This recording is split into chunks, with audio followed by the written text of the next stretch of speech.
Olá, boa tarde para você que já almoçou, bom dia para você que ainda não almoçou, que Deus abençoe você e um bom almoço para você que vai almoçar com a gente enquanto estamos na Semana das Finanças. Tudo de bom para vocês, que Deus abençoe vocês poderosamente.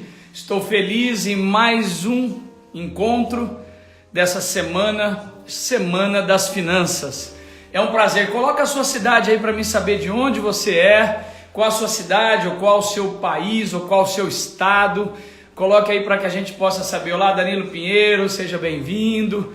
Que Deus abençoe muito a vida de vocês. Coloque a sua cidade aí, ou o seu estado, aonde você está, para que a gente possa saber. Junqueirópolis, olha aí, eu tenho um amigo Getro em Junqueirópolis.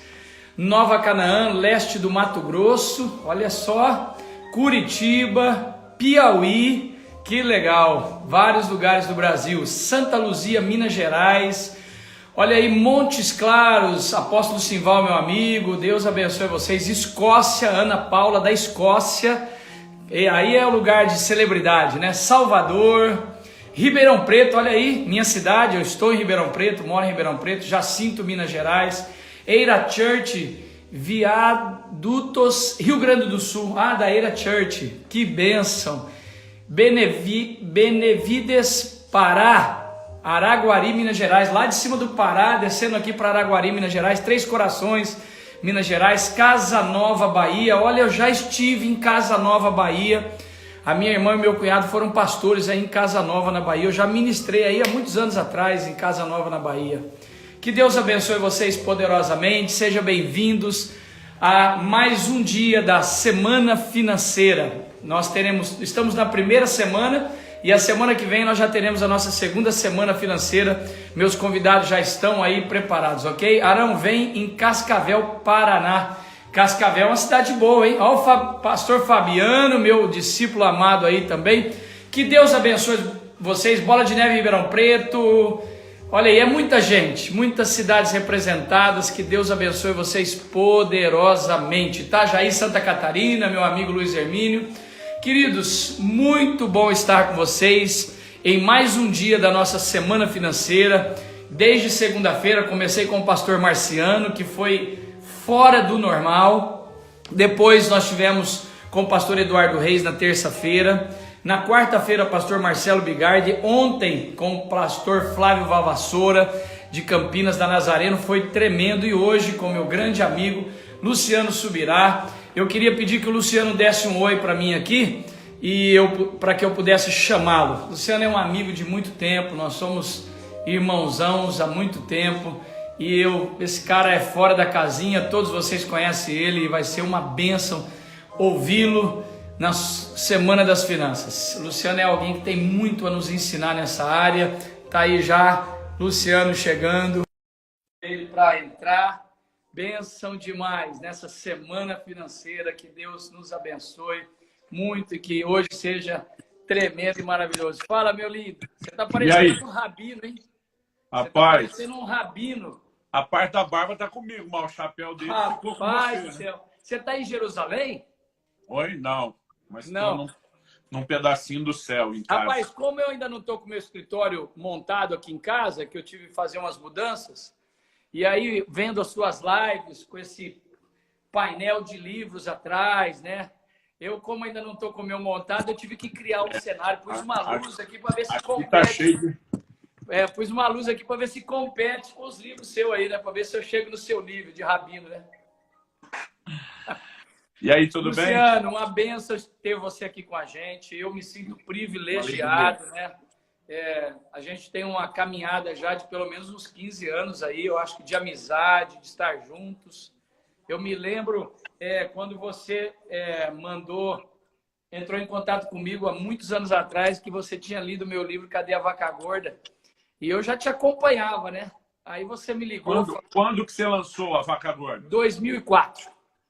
2004. Então, eu tava... Primeira vez que eu te encontrei, na verdade, já faz... acho que foi 2004, 2005. Você tinha acabado de lançar. Isso, tinha acabado de lançar. Fazer as contas aqui do tempo. Isso. Tinha acabado de lançar. E Mas nessa conta a época aí história. você Daí já... eu entrei em contato com você. Sim. Você entrou Aí em contato. Aí, a aí hora que eu você vi o gostou contato muito do de Luciano mim. Subirá, eu me senti, né? Aí eu senti que eu já estava começando a virar alguém na vida, né? Contato seu já era um nível galáctico, né?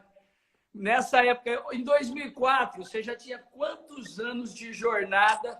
Quantos carros você já tinha capotado na estrada, viajando? Como é que foi? Conta um pouquinho disso Olha, aí.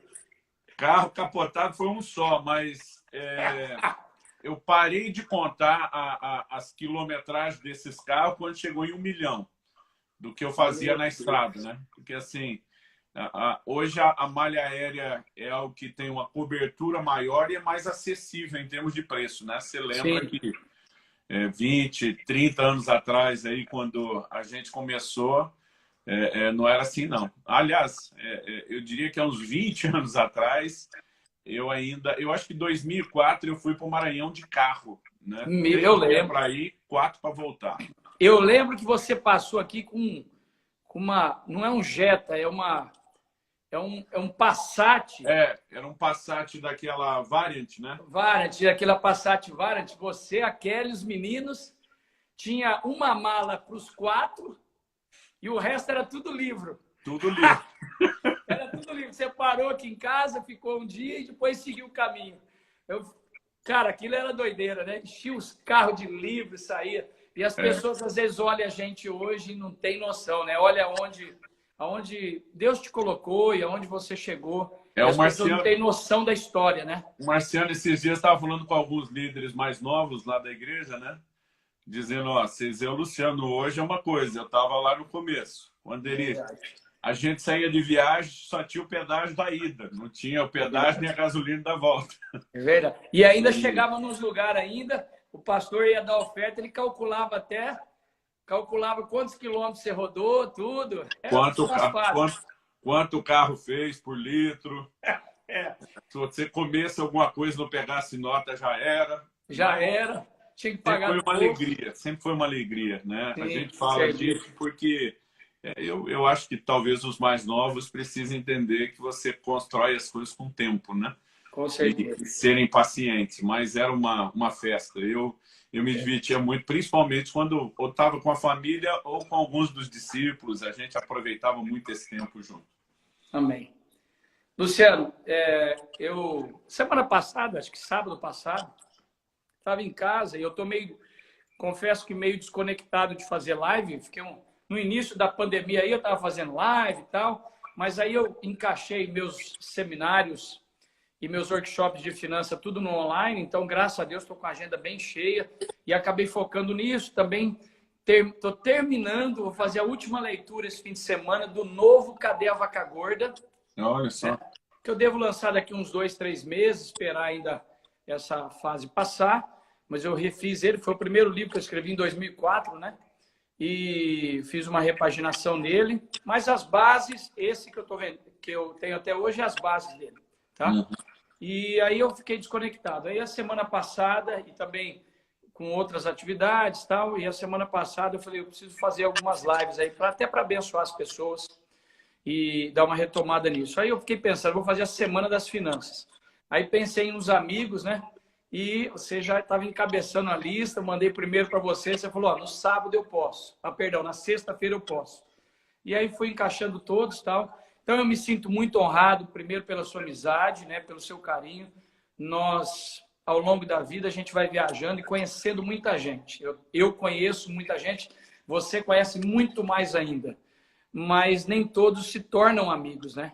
E nós nos tornamos amigos, a gente tem uma amizade já de alguns anos, eu tenho um carinho enorme pela sua vida, pela sua família, e eu sei que você também por mim e pela minha casa. Você é alguém de dentro da minha casa, que já ficou na minha casa e eu também na sua casa. Então, eu me sinto muito honrado por isso, pela sua amizade e também por você aceitar o convite. E se tem alguém no Brasil que pode falar de tantos assuntos, né? Você é muito eclético em tudo isso, mas se tem alguém que pode falar de finanças, com integridade, com caráter, uma das pessoas talvez uma das 3, 4, 5 pessoas mais generosas que eu já conheci até hoje para você. Eu sei do quanto você é generoso, do quanto seu estilo de vida é um estilo de vida generoso. Às vezes as pessoas não te conhecem tanto, né? Conhecem mais o Luciano Subirá da mídia. E eu queria dizer para vocês que eu conheço muito da particularidade da vida do Luciano. E em muitos momentos eu cheguei para o Luciano como o cara administradorzão, né? Fala, Luciano, cara, você tem que pensar mais em você, pelo amor de Deus, cara. Você precisa fazer um pé de meia. Eu ficava doido da vida com ele. Sentava com ele e falava, cara, você não pode fazer isso. Você está quase que entregando, você está pagando R$ 10 para as pessoas levar seus livros, né? Porque tem uns que vendem, eu vendo livro. Eu não tenho problema em assumir, não. Tem uns que quase dá o livro, tem uns que paga para levar. Você quase chegou ao extremo de falar assim, ó, estou pagando R$ 10 para cada um que pegar um livro aqui, né? Então é uma vida de entrega que eu te admiro demais. Eu sei que Deus te pediu isso, né? Você pode até falar da tua experiência com Deus nessa área, mas sempre uma pessoa com um coração muito voltado ao reino. Então eu tenho muita alegria de olhar para a tua vida e me espelhar na sua vida em muita coisa nessa área de generosidade. Amém. Então, Glória a Deus. você é mais um desses meus convidados, meu convidado especial. Eu tenho 2 perguntas para te fazer, 3 perguntas, mas eu queria que você desse uma introdução, se tem algo já no seu coração sobre finanças e sobre o que eu acabei de falar da sua vida também agora.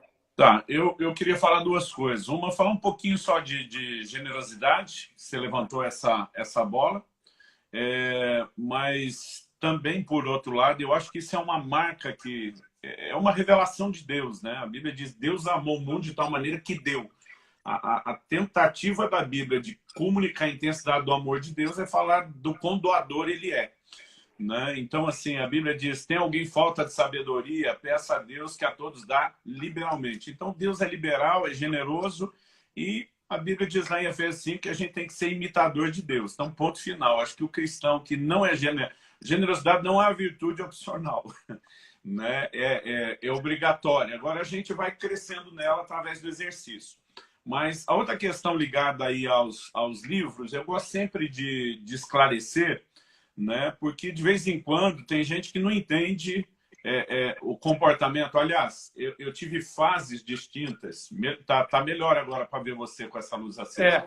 Sim. Eu tive fases distintas, né? Então, assim, estratégias em tempos diferentes aplicados, mas aprendi muito nessa área de administração, tanto com você quanto com o Marciano, né? Marciano era alguém assim que eu discipulei ele no resto. Nessa área de administração, eu admito para todo mundo que ele me ajudou e muito. Mas nós somos muito parecidos, eu e o Marciano, né? Nossa cabeça é muito igual. Exatamente. Mas eu fiz um curso técnico em administração de empresa no colegial, quando eu morava em Campinas, na Fundação Bradesco. E, na verdade, eu fiquei apaixonado por Ford, né? Aquela visão de Ford de vamos talvez diminuir o atravessador, vamos tornar o produto acessível, vamos ganhar na quantidade. Era um negócio que eu pensava muito, porque eu comecei a investir muito em livro com 15 anos de idade, com salarinho de office boy, tendo que ajudar em casa. E eu achava muito caro, né?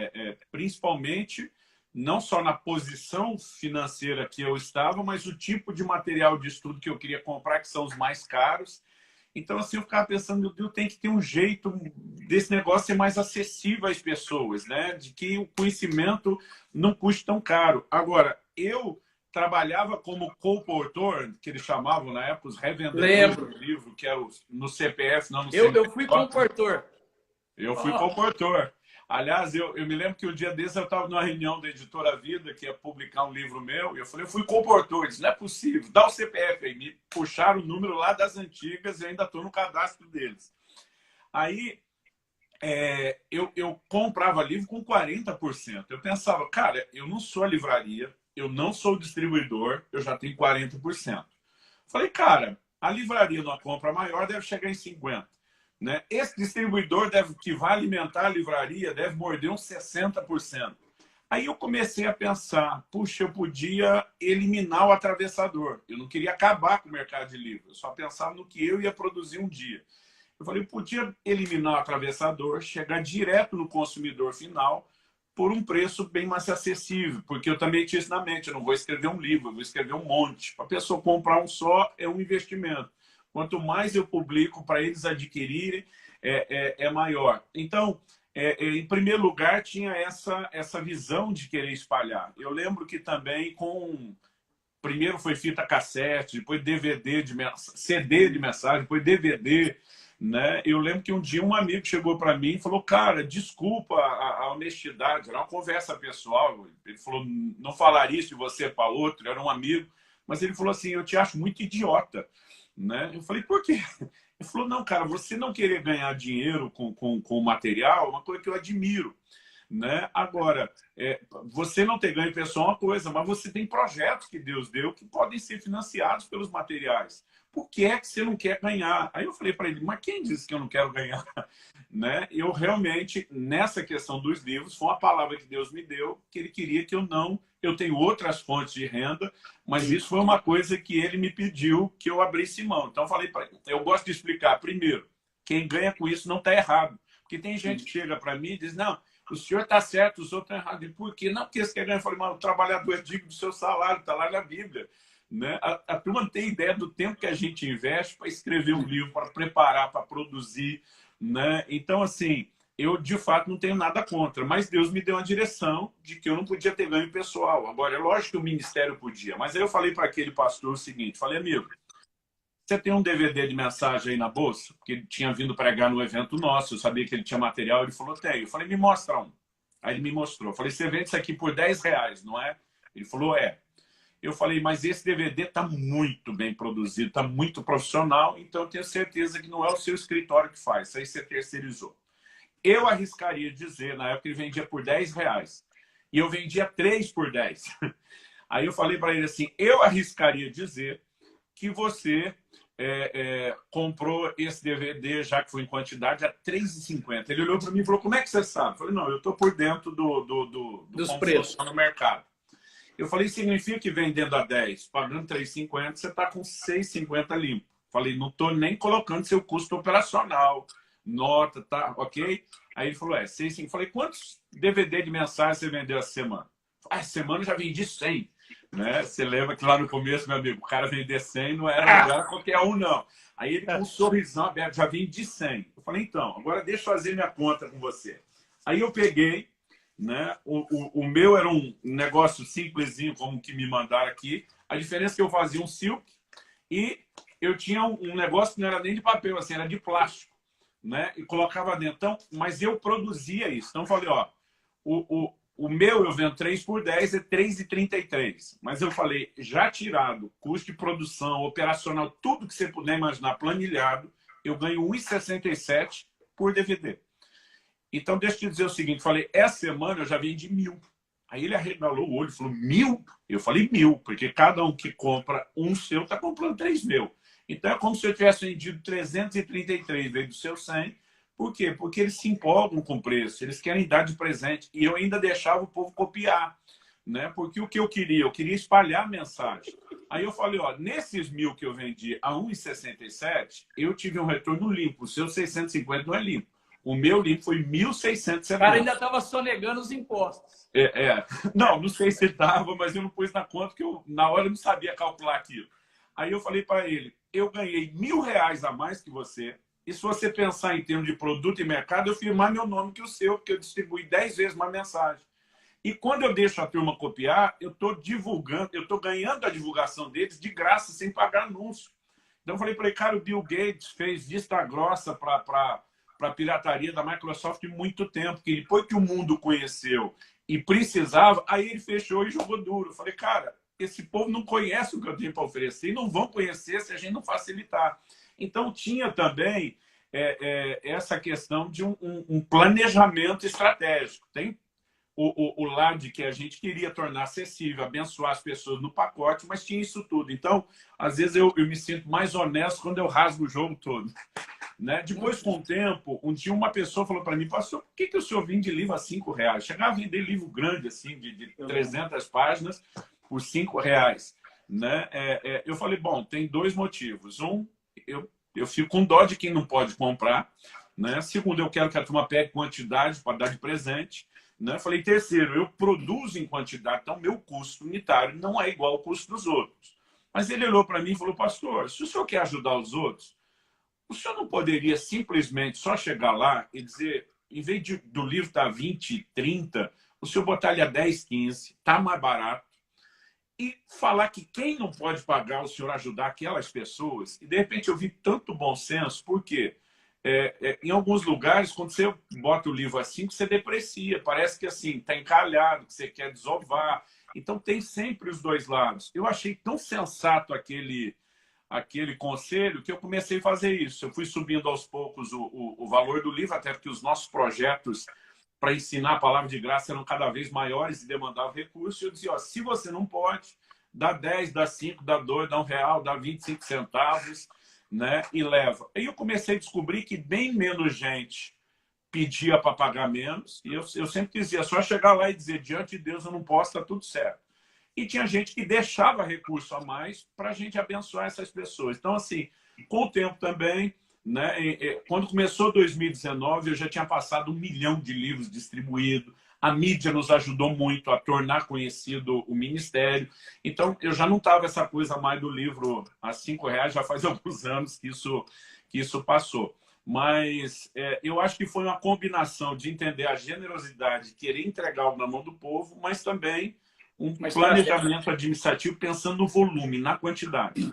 Então, meus cursos online também são muito baratos, mas a gente tem um retorno no volume, na quantidade. Entendi. Mas você sempre teve um coração extremamente... Eu na verdade, sempre te vi com o coração... a grande maioria das pessoas, vocês que estão aí, eu desativei os comentários, vocês me perdoem, para que a gente possa ver o Luciano melhor.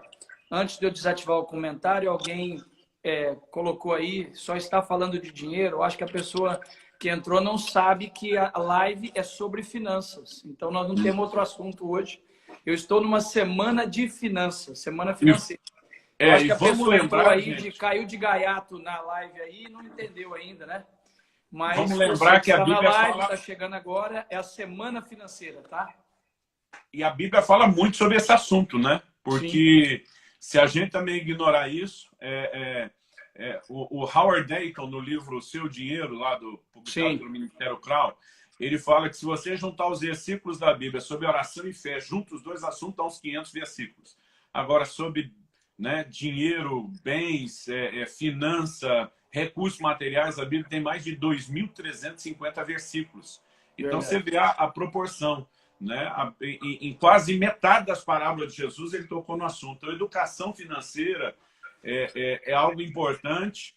Né? E uma coisa que eu sempre gostei também, Arão, era ao mesmo tempo que via você nos ensinar, poxa, vamos planejar, vamos ser inteligentes, vamos guardar, era também ver você ensinar, inclusive, né, baseado nisso, de que a gente nunca vai poder abençoar os outros se não tiver. E essa lógica está na Bíblia. Né? Efésios 4:27 diz lá, 28, o que antes roubava, né, agora trabalhe fazendo com as mãos o que é justo, para que tenha o suficiente para si e para socorrer o necessitado. Né? Então, a gente tem que produzir recursos, não apenas para nós, mas para os outros. Então, eu acho que o anseio de ter só para a avareza é um perigo enorme. Mas quem é generoso, ele não se dispõe só a dar o que tem, ele quer ter mais para poder dar mais. Verdade. Luciano, eu vou fazer uma pergunta para você. Eu acho que podemos ajudar muitas pessoas. E nós temos vivido dias há um bom tempo de eu vou dizer assim, é um antissistema, digamos assim. É um antissistema que se instalou nos últimos tempos no meio evangélico contra dízimo, contra primícias, contra semear na casa de Deus. Então, nós vemos um movimento antissistema contra tudo isso, algumas pessoas falando mal de dízimo, de oferta, e isso tem, de alguma forma, trouxe um dano muito grande ao meio evangélico, né? Muitas pessoas que eram fiéis, aí houve esse monte de coisa, essa ideia antissistema. Eu, particularmente, acho que o antissistema, ele às vezes se torna mais maléfico do que o próprio sistema que eles criticam, tá? Uhum. E muitas pessoas falando contra dízimo, que dízimo é do Velho Testamento, não é do Novo Testamento, tal. Eu estou no mover da graça e a graça me isenta é quase uma graça isenta de compromisso. Se você pudesse, assim, de uma forma objetiva, bem sucinta, tocar sobre isso, quanto à questão da vida de sermos dizimistas, de sermos primiciadores, de continuar honrando a Deus, essa questão do Velho e do Novo Testamento. Bom, isso aí é uma bagunça, nem bagunça, eu estou chamando de esculhambação doutrinária como a gente nunca viu, né? Porque agora, assim, toda conversa isso é do velho, não é do novo. Então é o seguinte, vamos mexer no assunto do dízimo. Jesus, por exemplo, no ensino dele, quando você vê Jesus confrontando os fariseus, ele não confrontava eles só por fazerem a coisa errada. Jesus confrontava eles até quando eles faziam a coisa certa do jeito errado. Então, por exemplo, Mateus 6, ele fala de esmola, ele fala de jejum, ele fala de oração, são todas coisas certas. Mas ele confronta eles dizendo que eles estavam fazendo só para querer ser vistos. Então, estavam fazendo a coisa certa do jeito errado. O único momento que Jesus reconhece aqueles fariseus fazendo uma coisa certa e que não acusa eles nem de estar fazendo da forma errada é na hora do dízimo. Né? Então, lá em Mateus 23, né, Jesus diz, lá no próprio verso 23 também, ele diz, olha, vocês dão o dízimo do endro, da hortelã, do cominho, e diz essas coisas vocês deviam fazer, ele diz sem, e aí ele fala sobre não ignorar a fé, a justiça, a misericórdia. Então ele estava dizendo basicamente para eles, o fato de estar certo nessa área não dá a vocês o direito de errar em outra. E assim, esse tom de conversa diferente de Jesus com os fariseus, justamente no assunto do dízimo, me chama a atenção. Depois, Mateus 22, né? Jesus diz, dai a César o que é de César e a Deus o que é de Deus. Né? Então, as pessoas elas tentam dizer assim, não, Jesus está dizendo que para César nós damos o que é material e para Deus nós damos o que é espiritual. Por que você acha que Jesus colocou Deus na história? Porque quem tenta sonegar César, dar uma de esperto com os impostos, vai tentar dar uma de esperto com Deus. Então, ele está falando sobre entregar uma parte da renda. César tinha um percentual no formato de imposto, que hoje a gente chama do leão, né? Para nós parece mais os 4 gafanhotos devoradores do livro de Joel do que o leão. Mas César tinha direito a um percentual dos ganhos. Jesus incluiu a ideia de que Deus tem um percentual dos nossos ganhos taxado também. Né? E não tem nenhum nível de contribuição que se assemelhe a isso, a não ser o dízimo. A oferta sempre foi voluntário, você decide o quanto. Agora, eu acho que o ponto principal, quando a gente fala em doutrina, está lá no livro de Hebreus. Né? E é interessante que eu vejo essa turma descer a lenha no dízimo, falar que não tem no Novo Testamento, falar que é do Velho, mas eu não vejo ninguém arriscando dar uma explicação decente para algo que, na minha opinião, está muito claro. Então, em Hebreus capítulo 7, a Bíblia fala do encontro de Melquisedeque com Abraão. Né? E a palavra de Deus diz no versículo 3 que esse Melquisedeque, sem pai, sem mãe, sem genealogia, não teve princípio nem fim de existência, mas foi feito semelhante ao Filho de Deus. Eu sei que esse é um assunto que dá discussão na teologia, se era uma teofania, o próprio Cristo, ou se era uma figura de Cristo. Eu, particularmente, acredito que é uma figura porque o termo é feito semelhante. Sim. Mas se ele for o próprio Cristo, né, aí o que nós estamos falando tem ainda, né, não só o mesmo peso, eu daria um pouquinho mais. Então, assim, a Bíblia diz, né, que quando eles se encontraram, que Abraão pagou o dízimo tirado dos melhores despojos para ele. E aí a frase que o livro de Hebreus usa aqui no capítulo 7, no versículo 8, né? Ele primeiro diz no 7, evidentemente... Não, vou começar no versículo 6 aqui de Hebreus 7. Entretanto, aquele cuja genealogia não se inclui entre os filhos de Levi, porque o propósito do livro de Hebreus é exaltar o sacerdócio de Cristo acima do sacerdócio levítico da velha aliança. Então, tinha dízimo na velha aliança? Sim. De quem eram os dízimos na velha aliança? Da tribo de Levi. Né? Então, todos os que viviam do ministério eram sustentados pelo dízimo. Aí a Bíblia diz, aquele cuja genealogia não se inclui entre os filhos de Levi, recebeu dízimos de Abraão e abençoou aquele que havia recebido as promessas. Evidentemente, não há dúvida de que o inferior é abençoado pelo superior, ou menor pelo maior, dependendo da versão. O verso 8 diz assim, aliás, aqui, esse aqui, ele está falando no exemplo dado dos filhos de Levi, são homens mortais que recebem os dízimos. Porém, ali, e ali ele está citando Melquisedeque, ele diz aquele de quem se testifica que vive. Então, ele mostra uma mudança de sacerdócio. Hebreus 7:12, um pouquinho à frente, vai dizer que onde a mudança de sacerdócio é a mudança de lei, mas ele está sinalizando que na mudança de sacerdócio, o dízimo permanece. Ele, na verdade, só tem destino diferente. Agora não é mais a tribo de Levi, agora o dízimo não é do ministro. Eu, particularmente, não gosto da ideia de que dízimo é do ministro que se fala, porque na nova aliança o dízimo é de Cristo. Então, o texto diz assim no versículo 9, por assim dizer, também Levi, que recebe dízimos, pagou-os na pessoa de Abraão. Porque Levi, por assim dizer, já estava no corpo de seu pai Abraão quando Melquisedeque foi ao encontro desse. Então, se isso aqui não é simbólico, não tem explicação. Por quê? Abraão tem primeira geração, tem um filho, segunda geração, que é Isaac, que tem um filho, segunda geração, que é Jacó, Deus muda o nome para Israel, que tem um filho que é Levi. Levi é bisneto de Abraão.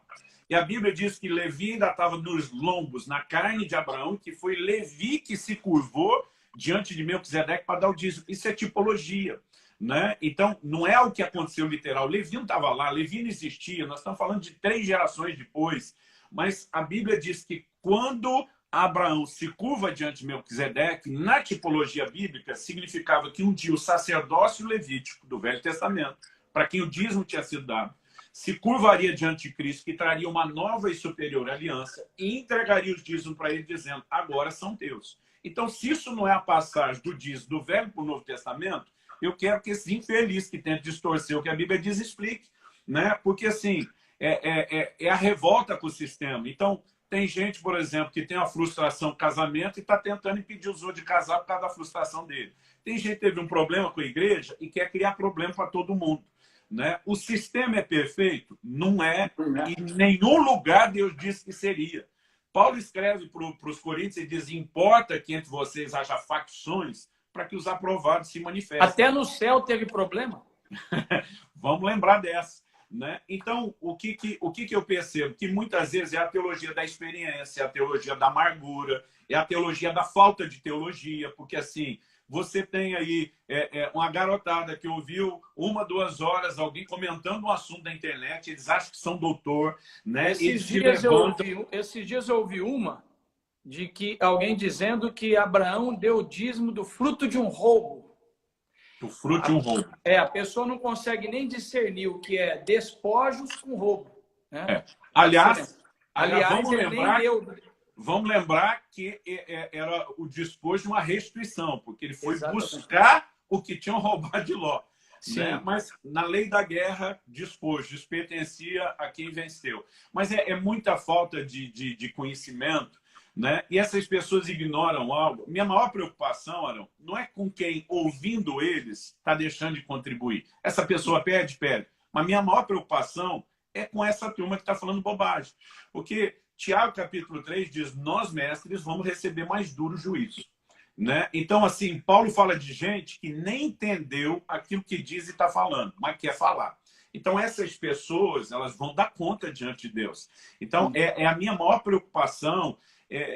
De fato, assim, hoje, internet deu voz para muita gente. O cara não precisa de uma história, ele não precisa de reconhecimento, ele entra lá nos seus comentários, ele quer fazer bagunça e aparecer para o seu público. Né? Então, assim, e tem outros que estão ganhando expressão e sucesso, que estão falando que todo mundo quer ouvir, exatamente como Paulo advertiu a Timóteo, ó. Vai chegar o tempo em que eles vão buscar mestres, sentindo comichão no ouvido, que diga aquilo que eles querem ouvir. Então, isso, de fato, me preocupa. Né? Outro dia eu falei para uma pessoa, falei, por que você não dizima? Ele falou assim, porque o dízimo é da velha aliança. Eu falei, vamos supor que você tivesse certo e que a gente não tivesse dado essa explicação aqui. Eu falei, a Bíblia diz que a nova aliança em Cristo é uma aliança superior, baseada em melhores promessas. Tem Jesus por fiador, e nos fez melhores. Enquanto Jesus disse que na velha Moisés autorizou o divórcio porque era um coração duro, agora ele está dizendo que não é necessário porque nós temos um novo coração. Falei, me explica o como uma aliança para outra melhorou e evoluiu e a sua contribuição regrediu. Porque nem o que aqueles caras que não eram nascidos de novo, não tinha natureza de Deus, né, para poder fazer em termos de generosidade, nem o que eles faziam você quer fazer. Como você me explica essa mudança de aliança? E a pessoa engole seco, desconversa, porque assim, eles não têm argumento, eles só têm um rancor e uma falta de entendimento bíblico. Se a graça que nos foi alcançada, se nós Digamos que essa ideia deles está correta. Nós estamos na graça e não na lei. Então, não tenho mais que dar o dízimo porque eu estou na graça. Jesus deu o dízimo? Não, Jesus não deu o dízimo. Jesus deu tudo. Então, é simples. Se você está na graça e você diz que essa graça te alcançou, então faça o que Jesus fez. Entrega tudo. Né? Então, as pessoas querem trabalhar no nível inferior. Infelizmente, é uma realidade. Mas falta essa macrovisão bíblica, né? Eu estou terminando assim, o principal já descarreguei no papel, um livro aqui que vai chamar Graça Transformadora. Agora ele está todo aquele processo de revisão, né? Foram 21 capítulos, eu começo desde a queda do homem, né? A consequência do pecado, o período antes da lei. Aí depois nós vamos tratar a lei, porque as pessoas querem explicar a graça sem nem ter entendido o que aconteceu antes. Aí eu vejo esses que se intitulam os pregadores da graça, vejo ou ouço alguém dizer, né, que viram, às vezes me mandam os prints de livro, trecho de mensagem. Eu vejo eles dizendo o tempo todo, né, que a lei era algo ruim. Né? Mas você pega o Novo Testamento, Paulo diz que a lei é boa, o mandamento é santo, justo e bom. O problema nunca foi a lei, foi a natureza do homem. Né? Então, assim, naquele livro Peregrino, tem uma ilustração muito legal, que quando ele entra numa sala, né, se não me engano, era intérprete, um dos personagens, leva ele uma sala que nunca tinha sido varrida. E uma pessoa começa a varrer e levanta uma poeira que sufoca, eles têm que sair dali. Aí ele dá sinal para uma outra pessoa, né, e ela vem e joga água na sala, e aí não tem mais o problema da poeira, a sala pode ser varrida. Aí ele explica para o peregrino e diz, aquela pessoa que veio varrer é a lei, a poeira é o pecado, a que veio jogar água é a graça. O que ele está dizendo? A lei não conseguia limpar, mas ela provou a sujeira que estava lá, para que um dia na graça houvesse transformação. Mas assim, o elemento de transformação na graça, eles jogam fora. O tempo todo a ideia é assim, a graça veio aliviar e baixar o padrão. Não, ela veio levantar.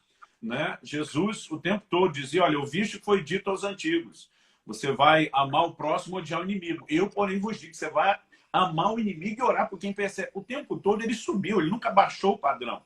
Então, se a gente não entender a construção, fica problemático. E outra, a distinção de lei moral. Né? Então, por exemplo, antes da lei de Moisés, já era proibido matar. Deus repreendeu Caim pelo homicídio. Depois do dilúvio, ele estabelece que se alguém derramasse o sangue dele também teria que ser derramado. Aí lá na frente, isso foi incorporado à lei de Moisés. Tá. Aí chegamos na nova aliança. Então a gente vai dizer que acabou a lei e agora pode matar? Que pela graça a gente pode matar? Ninguém vai falar essa bobagem. Por quê? O livro de Apocalipse diz, de fora ficarão os homicidas, os assassinos. Então continua não podendo. Significa que mesmo com a remoção da lei, os valores morais, eles permanecem. Então, quando Jesus diz, eu não vim revogar a lei, eu vim cumprir, ele mostrou que ela tinha um caráter, além de transitório, profético. Toda a simbologia dos cerimoniais, que são explicadas com aplicação diferente, então a gente entende. Né? A circuncisão, ela já era de antes da lei, foi aplicada na lei, mas Paulo aplica ela com elemento espiritual. O sábado, Deus abençoou o sétimo dia na criação. Foi incorporado à lei, mas Paulo explica como sombra de um bem vindouro. A única explicação, e outra, a gente não precisa de muita explicação do Novo Testamento, que a circuncisão não é mais literal. Basta lá, Romanos, capítulo 2, versículo 28 e 29, e o assunto está resolvido para a gente. Né? Mas aí, quando é o dízimo, diz, mas só tem uma, duas ou três menções. Mas no resto tem, está resolvido. Né? Agora, quando o assunto é o dízimo, não só não tem uma explicação de que ele simbolizava algo diferente, como tem uma explicação de que ele passaria de uma para outra aliança. Então, eu acho que é essa falta de amarra doutrinária que está trazendo esse prejuízo de interpretação. Sim. Perfeito, perfeito. Você é fantástico, né? O desafio é falar essas coisas tão rápido. Né? É verdade, é verdade, é verdade. Luciano, vou te fazer uma pergunta. É uma dupla pergunta. Tá? Eu tenho para dizer que você está fazendo só duas em vez de três, né? É uma dupla pergunta.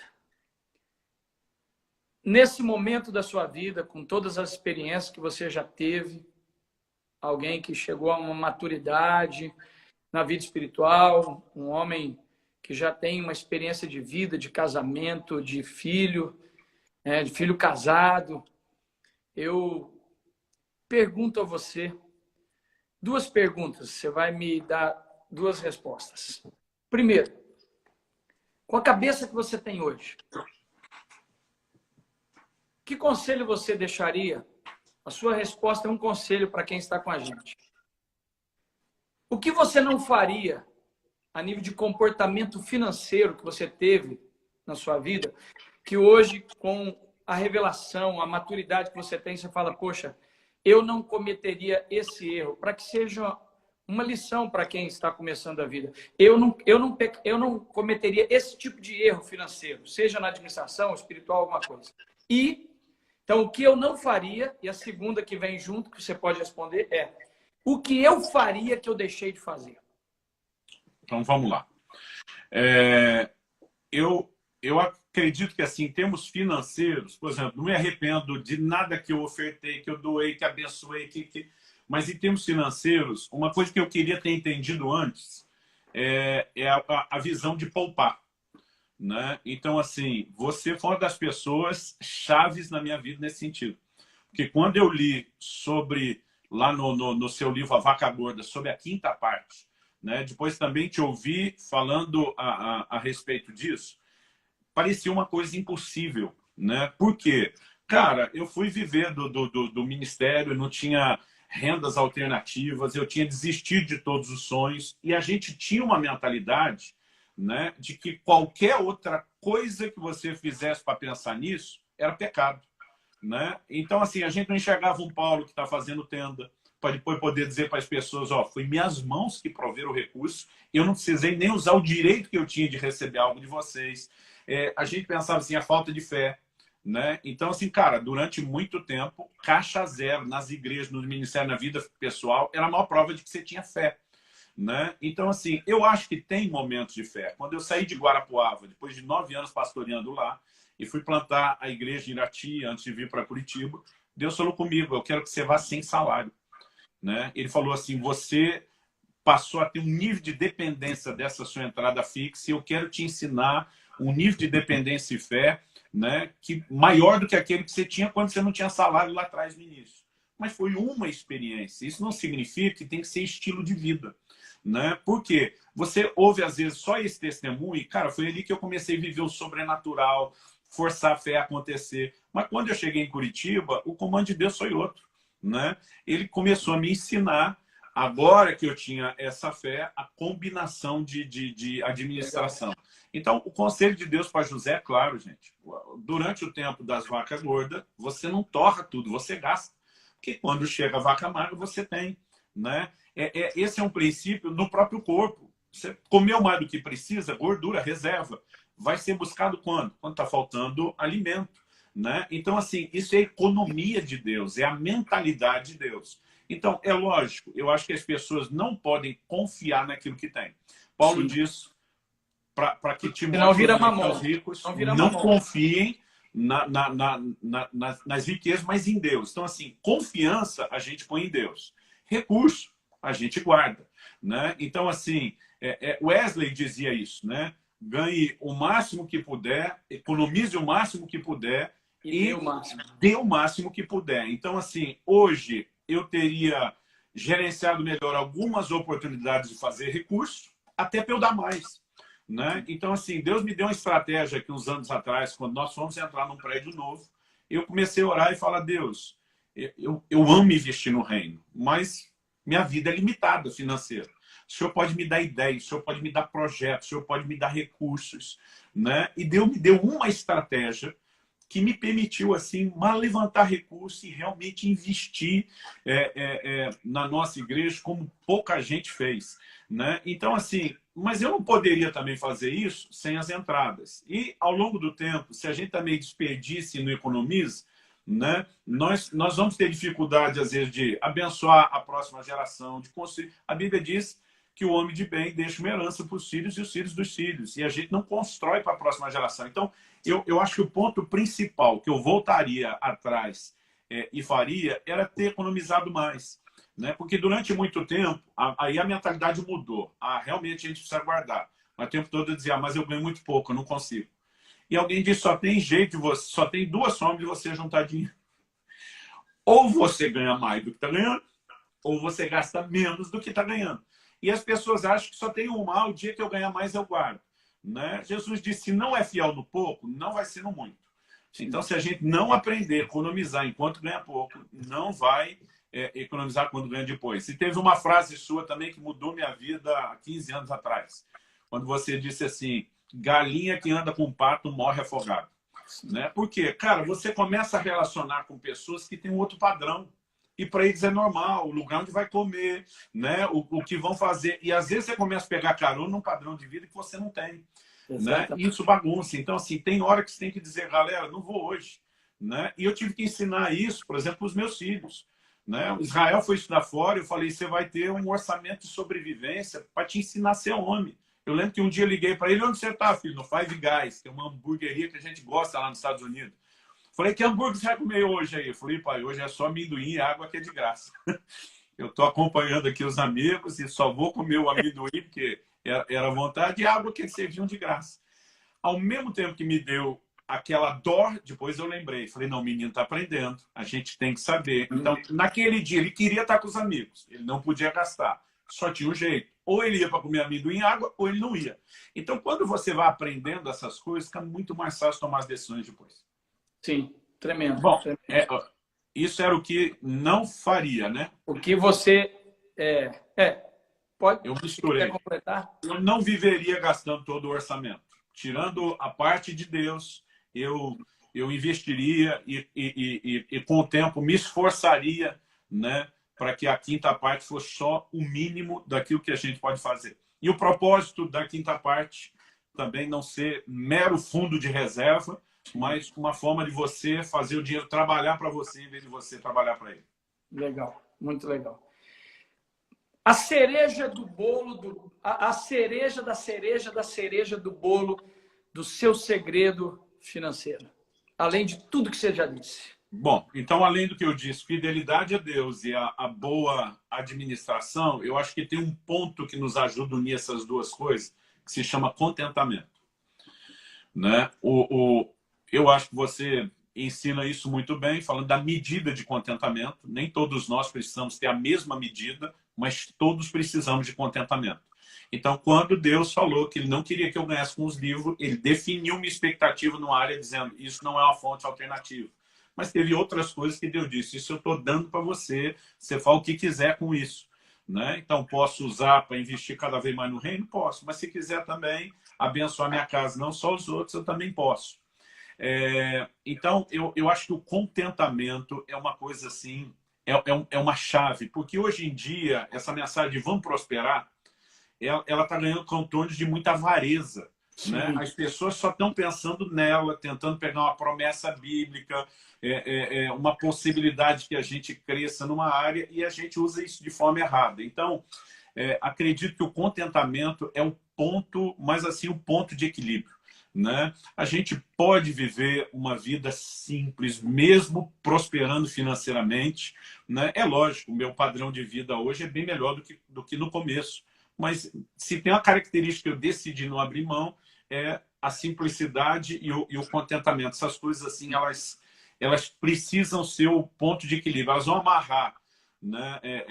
Tanto de um lado essa generosidade, como do outro a administração, e vamos gerar um equilíbrio entre eles.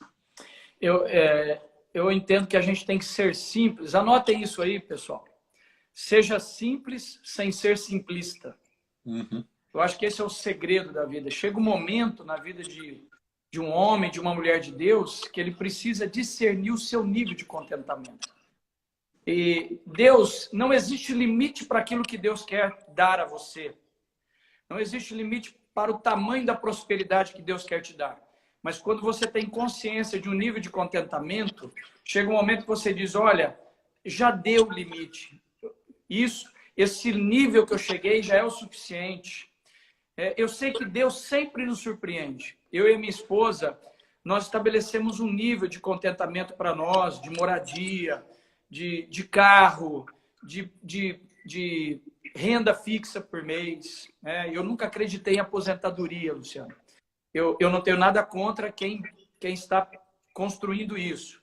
Eu sempre acreditei em independência financeira. Eu falei, um dia eu quero chegar no momento da minha vida que eu vou ter um recurso, eu vou continuar confiando em Deus sempre, mas um recurso que me dê uma independência para passar minha velhice, se Jesus não voltar até lá.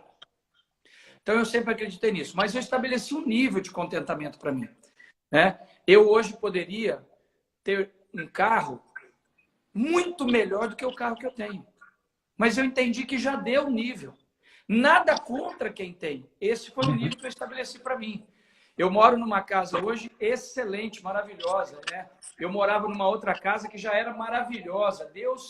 Deus nos abençoou, nos presenteou com uma possibilidade de vir para uma outra casa, né? E nós já éramos super contentes na outra casa. Foi um presente, foi um a mais de Deus. Mas nós já éramos, o nível de contentamento já estava estabelecido, mas Deus resolveu nos agraciar com isso de uma forma muito especial.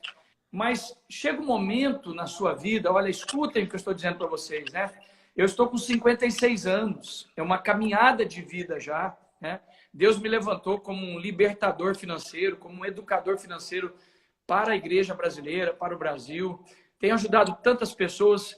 E o Luciano tocou em algo aqui agora, que é um dos 12 princípios que eu trabalho no meu nível 1, que está até no meu livro Cadê a Vaca Gorda? É um capítulo do meu livro. Discirna seu nível de contentamento.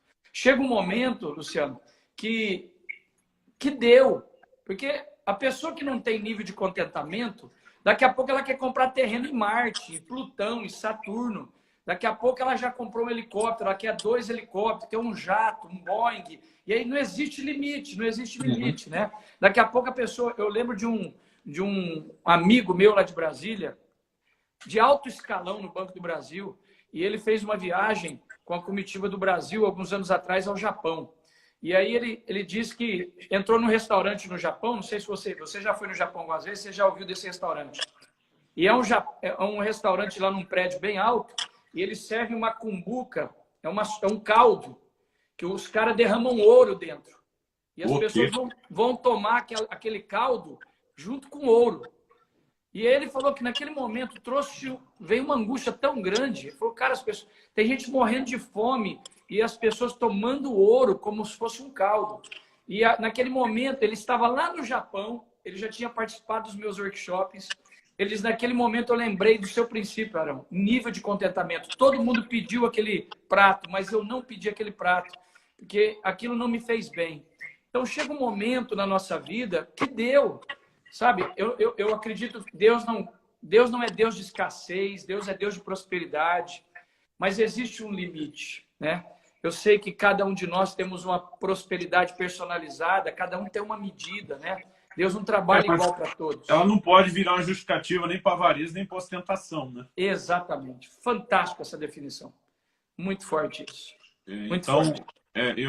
Eu acho que isso precisa também ser muito alimentado dentro do coração das pessoas. Até alguém que um dia quer ter um padrão melhor, ele às vezes precisa saber que tem épocas que ele vai precisar de um contentamento menor para poder construir aquilo que é onde ele quer estacionar depois, né? Até porque a vida é cíclica, né?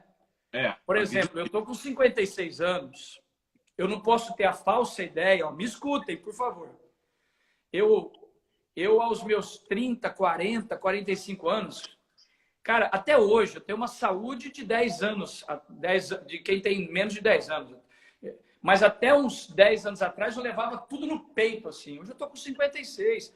E a grande possibilidade de eu não ter o mesmo gás, a mesma energia para produzir nos próximos anos é grande. Então, não adianta você pegar e construir o seu gasto fixo, o seu padrão de vida em cima do limite do que você tem hoje, porque hoje você está no momento da vida, mas a vida é cíclica, vai chegar um momento que você vai ter menos, vai produzir menos. Exatamente. Né?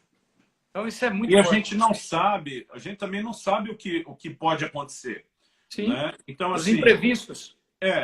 Eu preciso fazer o que é certo, independente se isso vai dar certo. É verdade. A gente falar, eu fui fiel como esposa ou como marido a vida inteira, meu cônjuge não foi. Bom, a gente não constrói nossa vida na suspeita do que dá errado. A Sim. gente fala o que é certo para honrar a Deus, a gente espera o que é certo, mas podemos ser surpreendidos no meio do caminho. Então, assim, o camarada investiu uma casa, né? Hipoteticamente aqui, não é o nosso contexto, mas pode acontecer. Deu um terremoto e desmoronou. Para investir aquilo, ok, mas você teve onde morar até o terremoto vir, agora é reconstruir. Então, assim, eu acredito que a gente precisa construir essa confiança em Deus, porque se em algum momento aquilo que de prático nós estamos fazendo faltar, nós podemos buscar o sobrenatural. Agora, eu acho só que a gente não tem direito de querer viver do sobrenatural enquanto negligencia o que Deus já mandou fazer no natural. Então, no Velho Testamento, Deuteronômio 22:8, Deus diz, ó, construir um terraço, faz um parapeito. Porque se alguém cair de lá e não tiver o parapeito, você é o culpado do sangue. Mas Deus não protege? Protege, mas mandou fazer muro. Né? Então, a gente não pode misturar essas coisas. Eu acho que é o que você falou, pensar numa velhice tranquila não só pra gente. Sim. Porque, cara, eu posso faltar e deixar algo terrível para minha família. Então, cara, eu tenho seguro de vida e dos bons. Né? Eu sempre imaginei que a gente pode esperar o melhor e ter uma estrutura interior de fé para encarar o pior, mas construir esse melhor. Amém. Luciano, você tem algo que você queria partilhar aí? Eu vou falar dos meus livros. Você tem algo que você queria anunciar, divulgar, de algum trabalho, algum projeto que você está fazendo, algum livro seu? Eu reeditei 2 livros esse ano. Como você está dando esse tapa na vaca gorda, eu também fiz. Né? Um foi lançado em fevereiro, esse aqui de todo o coração. Tá. Né? Eu reescrevi o livro, eu ampliei muito, eu coloquei muita citação. E do Israel, meu filho, fez um último capítulo chamado Amor Total. Ficou assim, é uma das mensagens mais importantes que Deus me deu, né? O maior mandamento. Então a gente fala aí sobre viver a plenitude do amor ao Senhor. E agora também fizemos esse mesmo trabalho de reescrever, reestilizar um outro clássico que é o Propósito da Família, né? Que agora vem com aplicações pessoais no final de cada capítulo. Então, e na área de finanças a gente tem uma questão de honra, né? Então, quem quiser é só entrar lá no orvalho.com e adquirir. Que legal. E algum curso que você está fazendo?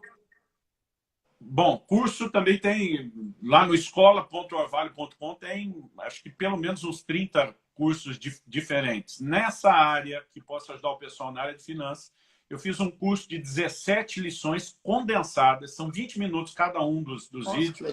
Raramente passa disso, que é um desafio para mim, para tratar esse aspecto prático da finança na fidelidade a Deus, que é o mesmo título do livro, uma questão de honra. Que legal. Bom, vamos lá, pessoal. Primeiro, queria pedir carinhosamente, né? Falta 2 minutos aí, que vocês que seguem o Luciano é um galáctico nessa área, me sigam humildezinho Arão aqui. Eu vou ficar muito feliz se você me seguir. Eu continuo, amanhã estará comigo o pastor Silas Malafaia, tá bom? Na Semana das Finanças. Ó, aqui tem 13 livros meus, ok? 9 diretamente de finanças e 4 voltado à prosperidade interior. Tira um print desse celular que eu fixei aqui na tela agora. Tá vendo esse celular que eu fixei? Os meus livros todos custaria R$520. Eu estou vendendo a R$280 para quem fizer um depósito à vista hoje e eu despacho para você. 200 ou 300, Arão? São 13 livros. Não, mas é 280 ou 380? 280. Assim, somando o custo do livro, escritório, imposto, tudo, R$280. Manda o seu nome completo para esse WhatsApp que eu fixei aí na tela. Printa aí agora, tá ok? Manda o seu WhatsApp para esse número e o CEP da sua cidade para saber o frete. R$280. Eu nunca vendi por esse preço. Só que à vista, um depósito. Você vai falar com o pastor Mateus, meu genro. Tá aí o número. Printa. Eu nunca vendi por esse valor, tá bom? Falta 30 segundos. Luciano, muito obrigado pelo carinho, tá? Que Deus abençoe. A gente se fala. Beijo no coração Amém. De todos vocês. Tá aí o número. Tira uma foto nossa aí, gente. E printa, posta no Stories aí que eu vou repostar, tá bom? Deus abençoe vocês. Tá aí o número. salva o número e manda um WhatsApp agora para o pastor Matheus dizendo eu quero o kit por R$ 280. Valeu.